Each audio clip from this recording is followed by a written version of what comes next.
Hello friends, எல்லாரும் எப்படி இருக்கீங்க? கண்டிப்பாக நல்லா இருப்பீங்க நம்புகிறேன். இந்த வீடியோவில் நம்ம என்ன பார்க்க போகிறோம்னு பார்த்தீங்கன்னா, நான் இன்றைக்கி ஒரு 1 pot ரைஸ் பண்ணியிருக்கேன். இதில் என்னென்ன பண்ணியிருக்கேன்னு பார்த்தீங்கன்னா, நான் பன்னீர் போட்டிருக்கேன், அதுக்கப்புறம் பீன்ஸ் போட்டிருக்கேன். அது வந்து இங்கே கிடைக்கிற பீன்ஸுங்க, நம்ம ஊரில் டபுள் பீன்ஸ் கிடைக்கும் இல்லைங்களா, அந்த மாதிரி கிடைக்கும் இங்கே. பட் ஆனால் அது அதே மாதிரி இருக்குமான்னு கேட்டால் அப்படி இருக்காது. உங்களுக்கு சத்தம் கேட்குதான்னு தெரில. ஸோ ட்ரையாக தான் கிடைக்கும் இங்கே. இது வந்து ஊற வைக்கணும், கண்டிப்பாக வந்து ஊற வைக்கணும்.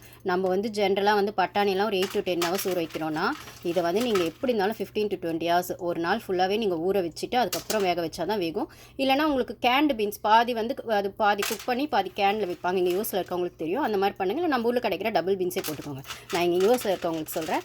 அதுக்கப்புறம் இது வந்து ரெட் பீன்ஸ்ன்னு சொல்லுவாங்க, ரெட் கிட்னி பீன்ஸ்ன்னு சொல்லிட்டு நான் ரெண்டுத்தையும் தான் மிக்ஸ் பண்ணி இதில் போட்டிருக்கேன். இந்த ரைஸில் இது ரெண்டுமே நான் ஊற வச்சு பாயில் பண்ணி இந்த ரைஸில் போட்டிருக்கேன். கூடவே வந்து உங்களுக்கு நான் பன்னீரும் போட்டிருக்கேன். ஸோ இது வந்து பிரிஞ்சியான்னு கேட்டால் பிரிஞ்சி இல்லை, பிரிஞ்சி மாதிரின்னு வச்சுக்கலாம். பட் ஆனால் ஸ்பைஸியாக பிரிஞ்சிக்கு பார்த்தீங்கன்னா, நீங்கள் பிரிஞ்சிக்கு வெஜிடபிள் பிரியாணிக்கெலாம் நீங்கள் வந்து கரம் மசாலாலாம் ஆட் பண்ணுவீங்க. நான் இதில் கரம் மசாலாலாம் ஆட் பண்ணலை. வெங்காயம் தக்காளி போட்டுட்டு வேக வச்ச பீன்ஸ், இது நான் வேக வச்சேன் பார்த்தீங்களா, இந்த 2 பீன்ஸும் அதையே வந்து கொஞ்சம் மிக்சியில் அடிச்சுட்டு, அதனால தான் உங்களுக்கு இந்த கலரில் இருக்கும் ரைஸு. மிக்சியில் அடிச்சுட்டு அதுக்கப்புறம் பார்த்திங்கன்னா நான் மெயின் மசாலாவாக போட்டது என்னென்னு பார்த்தீங்கன்னா, பெப்பரு, மிளகு, சீரகம், சோம்பு. ஓகேங்களா, உங்களுக்கு தெரியும்னு நினைக்கிறேன். பெப்பர், மிளகு, சீரகம், சோம்பு இதுதான் மெயின். அதுக்கப்புறம் இஞ்சி பூண்டு. ஓகேங்களா, அதுக்கப்புறம் என்னோடய ஃபேவரெட்டு சின்னமன்.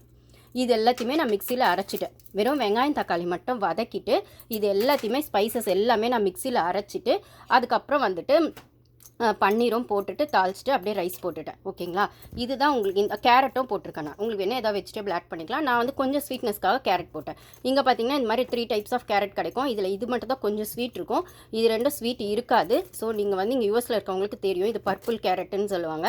அதுக்கப்புறம் இது கொஞ்சம் முள்ளங்கி மாதிரியே இருக்கும், கேரட் தான், ஆனால் ஸ்வீட் இருக்காது கண்டிப்பாக. ஸோ நீங்கள் ஸ்வீட்லெஸ்ஸாக கேரட் வேணும் அப்படின்னு யோசிக்கிறவங்க கூட இது பண்ணலாம், நீங்கள் டிஷ்ஷுக்கு சேர்த்துக்கலாம்.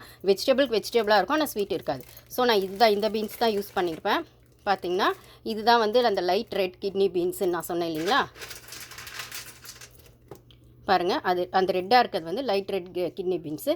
இந்த ஒயிட்டாக இருக்கிறது தான் வந்து உங்களுக்கு வந்து இந்த லைமா, இந்த ஒயிட் பேக். ஓகேங்களா, ஸோ இது ரெண்டுமே வந்து நம்ம நார்மலாக ஊற வைக்கிற மாதிரி ஊற வைக்க முடியாது கைஸ். பட் ஆனால் வந்து நீங்கள் பார்த்தீங்கன்னா இதை வந்து நீங்கள் 15 to 20 hours ஊற வைக்கணும். நார்மலாக நீங்கள் 8 hours 10 hours மாதிரி நம்ம நார்மல் வெள்ளை பட்டாணிலாம் ஊற வைக்கிற மாதிரிலாம், ஐ மீன் வெள்ளை சென்னாலாம் ஊற வைப்போம், பட்டாணிலாம் ஊற வைப்போம் பார்த்தீங்களா, அந்த மாதிரி இல்லை. எக்ஸ்ட்ரா ஒரு 6 to 7 hours ஊற வச்சு அதிலே முடிஞ்சால் நீங்கள் சுத்தண்ணிலே ஊற வச்சிட்டிங்கன்னா இன்னும் கொஞ்சம் சீக்கிரம் வெந்துடும். 4-5 விசில் வச்சு தான் வேகும் இது. நீங்கள் வெந்ததுக்கப்புறம் திருப்பி நான் ரைஸ் கூட சேர்த்து மறுபடியும் குக்கரில் தான் போட்டேன். அப்போ கூட பாருங்கள் இது ஸ்மாஷ் ஆகவே இல்லை. உங்களுக்கு பார்த்தீங்கன்னா தெரியும், இந்த பீன்ஸ் பார்த்தீங்கன்னா வெந்திருக்கு. ஆனால் நான் வந்து குக்கரில் தனியாக இந்த 2 பீன்ஸும் வேக வச்சுட்டு ரைஸ் போடும்போது கூட போட்டிருக்கேன், ஸ்மாஷ் ஆகலை.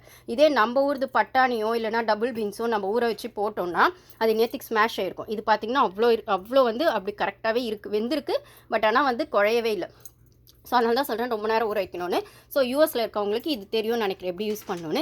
நம்ம இந்தியாவில் இருக்கவங்க நீங்கள் நார்மல் டபுள் பீன்ஸோ பட்டாணியோ போட்டு ஸோ நீங்கள் வெஜிடபிள் பிரியாணி மாதிரி பண்ணாலும் சரி, இல்லை ஏதோ ஒரு ப்ரோட்டீன் ரைஸ் கூட நீங்கள் பன்னீர் சேர்த்துட்டு இப்படி பண்ணாலும் சரி, இது கொஞ்சம் ஈஸியாக இருக்கும். ஆனால் பிரியாணி மாதிரி உங்களுக்கு நான் மசாலாலாம் ஆட் பண்ணலை. நான் திருப்பி சொல்கிறேன், உங்களுக்கு வந்து ஹெல்த்தி இன்க்ரீடியன்ஸ் தான் நான் ஆட் பண்ணியிருக்கேன். மிளகு, சீரகம், சோம்பு. அப்படிங்கிற பட்சத்தில் சின்னமனும் வந்து அது ஸ்பைஸ் வெரைட்டியில் வந்தாலும் சின்னமன் வந்து டைஜஷனுக்கும் கேஸ்ட்ரிக்கும், பூண்டு எந்தளவுக்கு நம்மளுக்கு ஒரு கேஸ்ட்ரிக் வந்து கண்ட்ரோல் பண்ணுறதுக்கு நல்ல ஒரு விஷயமா இருக்குமோ அந்த மாதிரி சின்னமனும் ஒரு மெயின். ஸோ என்னோடய ஃப்ளேவர் பார்த்தீங்கன்னா ஸ்பைசி இன்க்ரீடியன்ஸில் ஃபஸ்ட்டு சின்னமன் தான் வரும். அவ்வளோ மெடிசினல் வேல்யூஸ் அது இருக்குது. ஸோ நான் சீரகம் யூஸ் பண்ணுற இடத்துல கண்டிப்பாக வந்து சின்னமன் ஃப்ளேவர் கண்டிப்பாக யூஸ் பண்ணுவேன். சமயத்தில் வந்து நான் இது கூட யூஸ் பண்ண மாட்டேன், கிராம்பு கூட. ஆனால் சின்னமன் கண்டிப்பாக வந்து அந்த பட்டை மட்டும் யூஸ் பண்ணுவேன். நான் இந்த பட்டை தான், அந்த சுருள் பட்டைன்னு சொல்லுவாங்க இல்லைங்களா, இதுதான். இது நான் தாளிக்கு அப்படியேவும் போடுவேன், சம்டைம்ஸ் இல்லை உடச்சி போட்டு மிக்சியில் அரைச்சிடுவேன். நான் இன்றைக்கி எல்லாத்தையுமே இதெல்லாம் அரைச்சி தான் போட்டு பண்ணியிருக்கேன். நீங்களும் இது ட்ரை பண்ணி பாருங்கள் guys. So paneer with protein rice அப்படின்னும் போது இது பிரிஞ்சி ஃப்ளேவர் கொஞ்சம் மசாலாலாம் நல்லாவே இருக்கிறதுனால உங்களுக்கு டைஜஷனும் சீக்கிரம் ஆகும், ஹெல்த்தியாக சாப்பிட்ட மாதிரி இருக்கும். கண்டிப்பாக இதில் நான் புதினாலாம் போடவே இல்லை, கருவேப்பிலை கொத்தமல்லி தான் இன்ஃபேக்ட் அரைச்சி போட்டிருக்கேன். ஸோ இது வந்து நீங்கள் பிரியாணி ஸ்டைல் செய்யணுன்னா நீங்கள் இன்க்ரீடியன்ஸை மாற்றிக்கலாம். பட் ஆனால் வந்து நீங்கள் வந்து நார்மலாக இப்படி செஞ்சால் போகிறோம், ஹெல்த்தியாக செஞ்சால் போகிறோம் அப்படின்னு நினச்சிங்கன்னா இந்த மாதிரியும் நீங்கள் ட்ரை பண்ணலாம் கைஸ். தேங்க்யூ.